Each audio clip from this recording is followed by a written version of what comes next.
So, I was invited to do a podcast today to speak about my spiritual journey, to talk about, the real. They call me the real Miss Lacy for a reason, and I have to keep it real. And having that conversation made me realize that there's a lot of people out there who have the same questions. So today, I'm just going to be very candid. I'm sitting in my room, in my bed. I don't have no background up. I barely got makeup on. Hair is crazy. But I'm going to speak to you about my spiritual journey and how that was.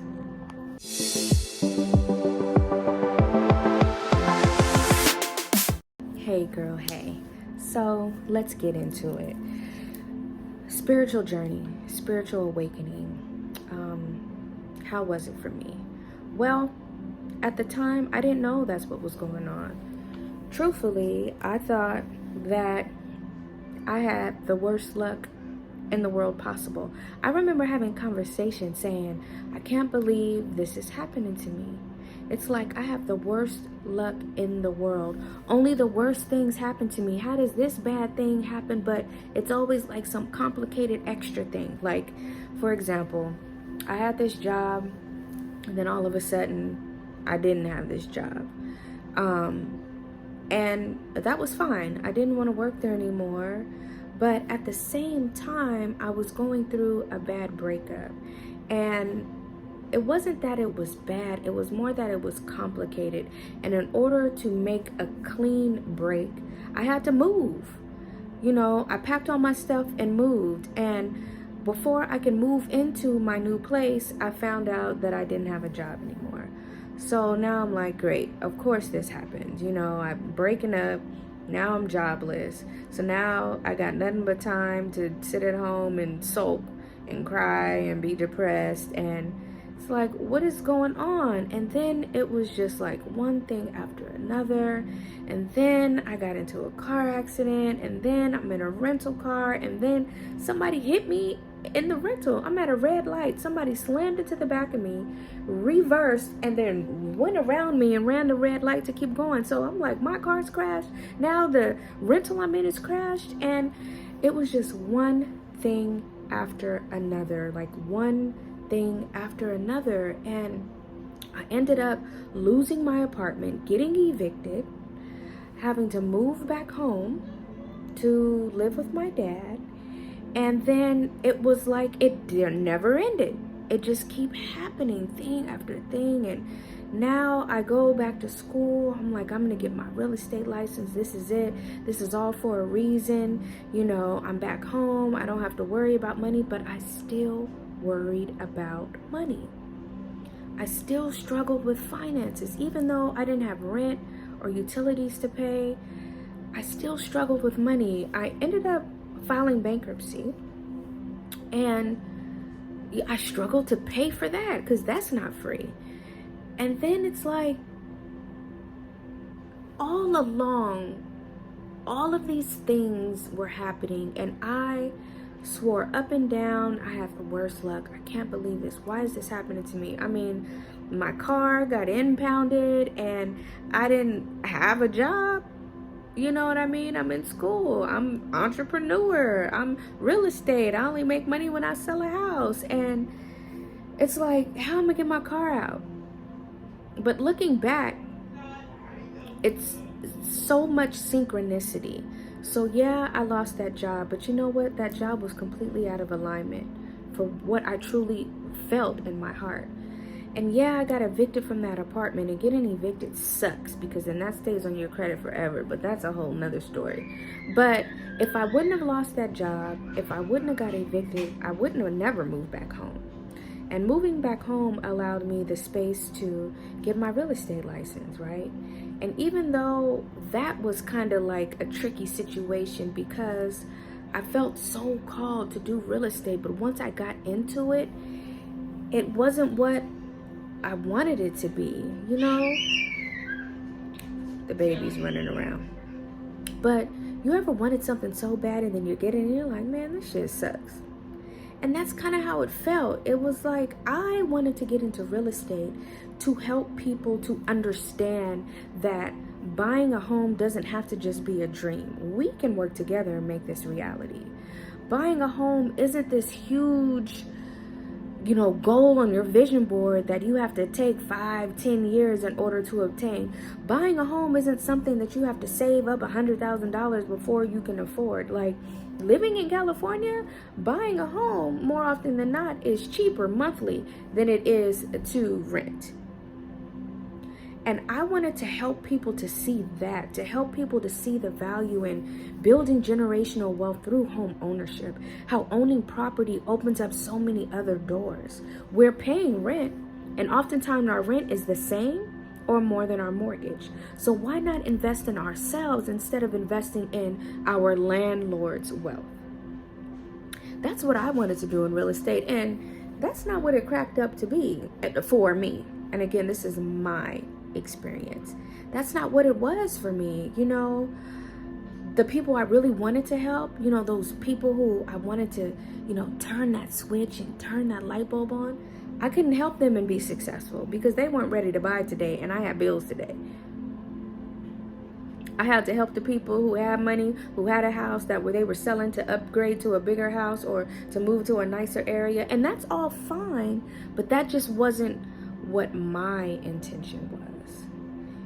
And I found myself being stuck in this information overload. I started taking class after class and going to program after program and learning this after that. I mean, I can teach anybody how to do real estate from start to finish. I'm certified in teaching the classes to become a real estate agent. I know every program, every script. I know all the stuff, but I just wasn't doing it. And it was such a block. I did not know why. And then my daughter graduated high school and she went to college, and then it was like reality kicked in. I cannot keep staying in this room at my dad's house. I gotta be able to help her through college. I don't want her to have to work and go through college. I want her to work because she wants to, not because she has to pay her tuition and buy books. So I got a job. Because that's one thing I know how to do is I can get me a job. I can write a dope resume and I can get hired. Interviews on point, always hired. That I can do.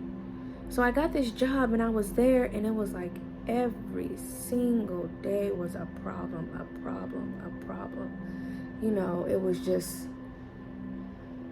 It was such conflict. It was, management was bickering with staff.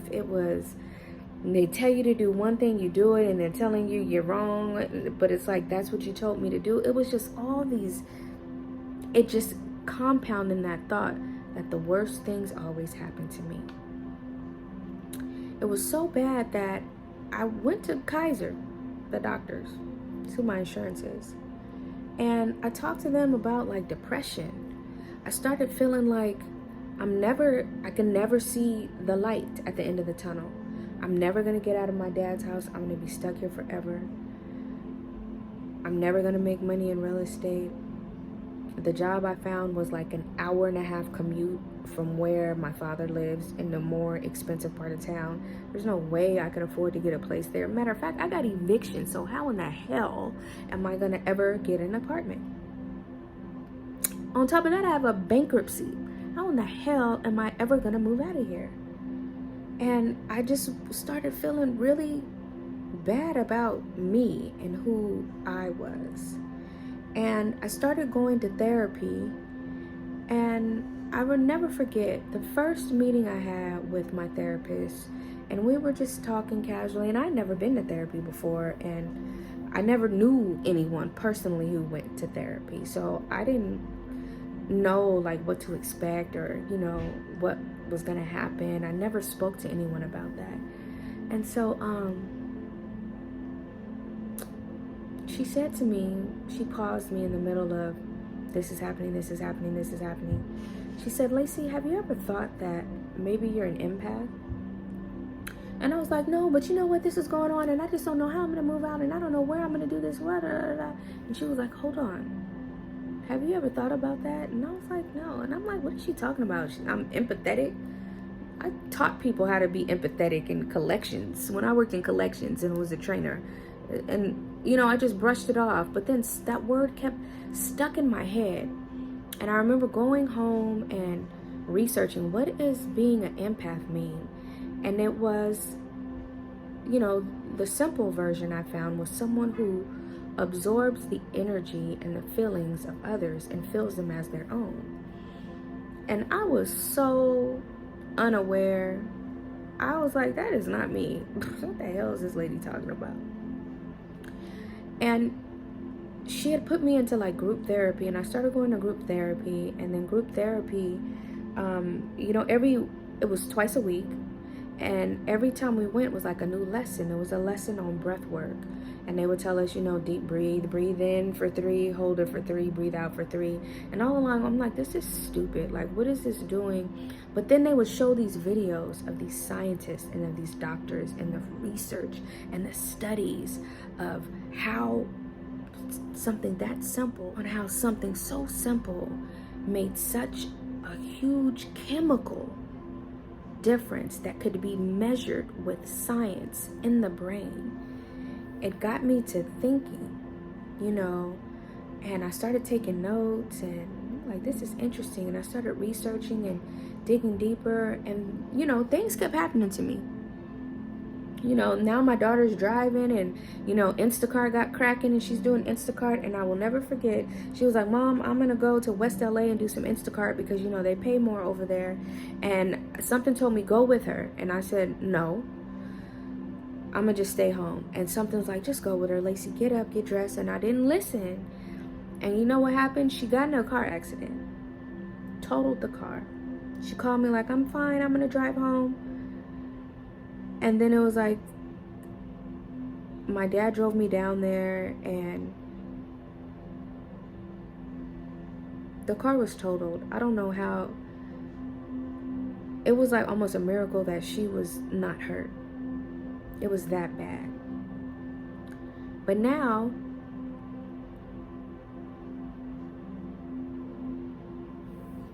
I quit that job I told you about, right? I have no job. I'm in therapy. And now I have no car. And I'm a real estate agent, right? And matter of fact, I had paid for leads somewhere along this time. And there was this one particular lead, this man that was looking at this piece of land that he wanted to buy, and it wasn't for sale anymore. But we met at a Starbucks, and I took my dad with me because I didn't know what I was doing. I was fresh, new, real estate agent. I don't know. This guy wants to meet. I don't know, what is he going to say? So we met with him, and he was like a millionaire and just buys and flips properties. And he was talking about all this real estate that he buys and all of this. And I was so excited, like, oh my gosh, this is it. But he didn't buy anything. And like months went on, and he didn't buy anything. And there I go again, like, I have the worst luck. How do I meet a millionaire who buys properties but he won't buy anything from me? He answered my calls, and then he wanted to meet for lunch, and we met for lunch, and he talked about a property that he bought. And I'm like, what the fuck? And then time goes on, and then my daughter crashes the car. And I was supposed to meet, my daughter crashed the car on, I can't remember the day of the week, I'm not gonna lie, but let's say that was on a Wednesday. I was supposed to meet him on Friday about this other property that I found that I'm trying to get him to buy. And now I'm like, my only hope, and this is all I'm thinking, like, my only hope is this man. If he buys this property, then this is gonna be it, because that'll be like a $20,000 commission. I'm set. So she comes home, I'm crying because, you know, she could have killed herself, quite honestly.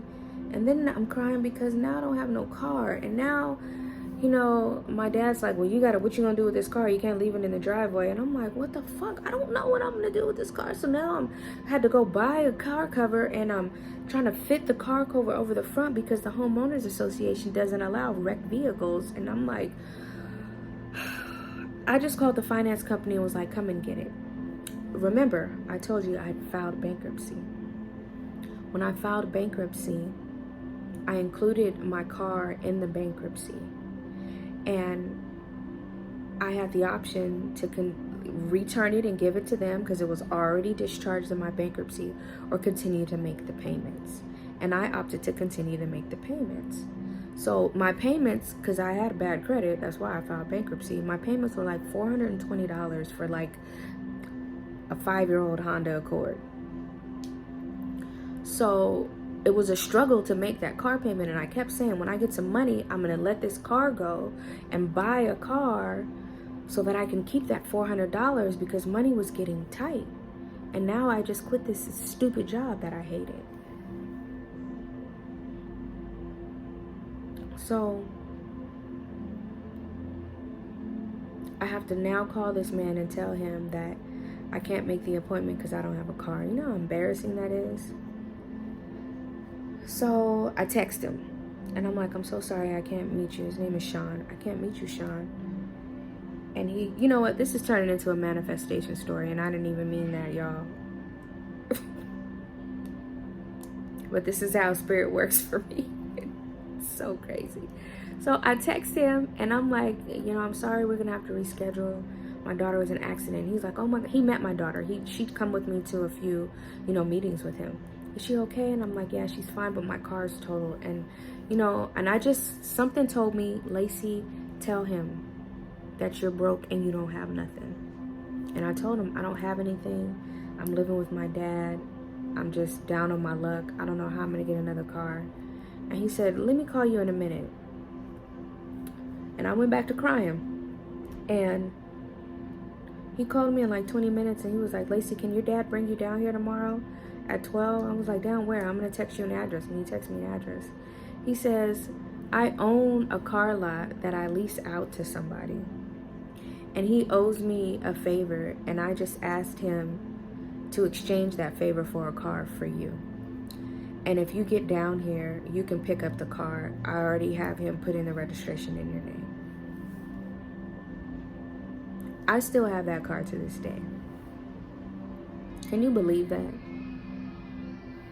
All these things were going on around me that I thought were so horrible.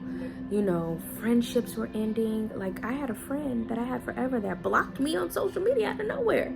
I'm calling her, she don't answer. I'm leaving messages. I go on her page and I'm blocked. My car that was too expensive, I couldn't afford it, that wasn't worth the money, my daughter crashes it. This career that I thought was going to be great, was going to be a saving grace, I was going to help people and change the world, was not what I expected it. I go back to work, which I didn't want to do, and I end up at a place that I just hated, and it caused me to go to therapy. But going to therapy and every other thing that I mentioned was all part of the plan. That was my awakening. If all of those things that I thought were horrible, if all of those wouldn't have happened, I wouldn't have understood that I am an empath. I wouldn't have leaned into my spiritual gifts. I wouldn't have practiced all of those mindset instruments and tools that they taught me in therapy. I wouldn't have manifested a free car. I wouldn't have manifested my way out of debt.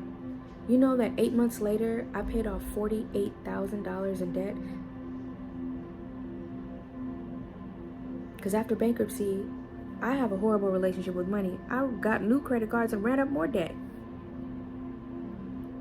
But I was able to pay that off. I had relationships that just weren't in alignment with me. I had friendships that just weren't in alignment with me. I had career. Your job is a relationship. I had jobs that just weren't in alignment. And they just started falling off of me left and right, to where I started feeling like, why me? Why me? And now looking back, I am so happy it was me. Because now I still have a free car. Now I understand my spiritual gifts. Now I know my power. Now I've manifested a car, thousands of dollars, the business that I literally had dreams of having. I manifested that. I manifested a baby. I tried to have kids for a very long time. I mean, I have my daughter, but I wanted more. I grew up as an only child. I have brothers and sisters, but they didn't come until I was in high school. So I grew up as an only child. And then my parents divorced in like junior high, and they each remarried, and they each have kids. So I have a brother and a sister and a stepsister from my mom and a sister from my dad. But like, I'm 21 years older than my sister from my dad.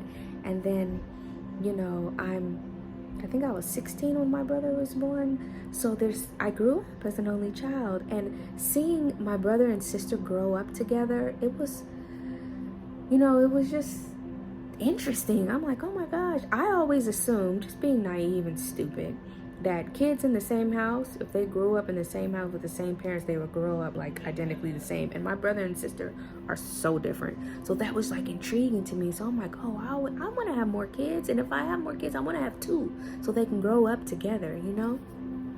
But after decades of not ever getting pregnant again, I gave up. And then once I hit 35, I'm like, that's it. Then once I hit 40, I'm like, definitely not it. And I even talked myself into saying that I didn't want any more kids, because all these horrible things I thought were horrible things were happening to me at the time, where I'm like, I don't want to bring a baby. Could you imagine if I had a baby and now I don't have a car and now I don't have a job and now I'm living out of a room in my dad's house? Could you imagine that?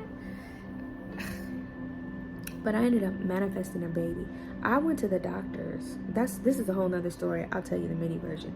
I went to the doctors thinking I was going through early menopause, and they ended up saying, ma'am, you're pregnant. Okay? So, yes, an awakening is beautiful. Yes, coming into your spiritual path is beautiful. However, what they don't tell you is that when you're in it, you're in it. And for me, I had no idea about this path, about this work, about these gifts, about this journey. So I didn't have a reference point to like, oh, maybe this is the dark soul of the night, dark night of the soul. I think that's a dark night of the soul, or like having a near-death experience, and, you know, like going into a coma and getting signs and messages and walking towards the light and coming back, and now they're awakened and there's this whole new life. It was not like that for me. I guess you can call it a dark night of the soul, but at the time, I didn't know that word. I didn't know that term. I didn't know all of these things that are on the other side. I just thought I was having the worst luck. I just thought my friends were shitty and falling away. I just thought that things were never going to get better. And all along, I kept getting little nudges, little intuition hits telling me, you know, just do that, just say that. And even though I was so down and out, I kept doing that. I kept listening to that. And really, because I didn't have anything left. And what that taught me was to trust my intuition. It taught me my gifts. It taught me my power. And it taught me my ability to manifest whatever it is that I want. Because I have called into my life things that I never ever thought I would have in a time when I thought I had nothing, when in fact I had it all. I had me, I had my power, I had my gifts. And that is the story that most people don't tell you. And that is my journey in a nutshell. I hope that this message was able to bring you some insight and maybe help you if you are going through that, if you are feeling like, you know, things just aren't going right. Hopefully that will help you to have some faith in your ability. And if you ever need to talk about that and you just have questions and you're like, Lacy, what? I'm here. I am the real Miss Lacy on all social media platforms. My favorite is Instagram, so if you hit me in my DMs on Instagram, I will definitely get back to you. You can find me on my website, therealmisslacy.com. You can learn from me in my manifestation school, Dream Timeline Garden. And let me know in the comments if you like videos like this, if you'd like to hear more about my story and my struggle, and also my come up, the things that I've been able to manifest in my life. Well, I feel complete. Spirit is telling me to stop talking. So I'm gonna go. I wish you all well. Ashe.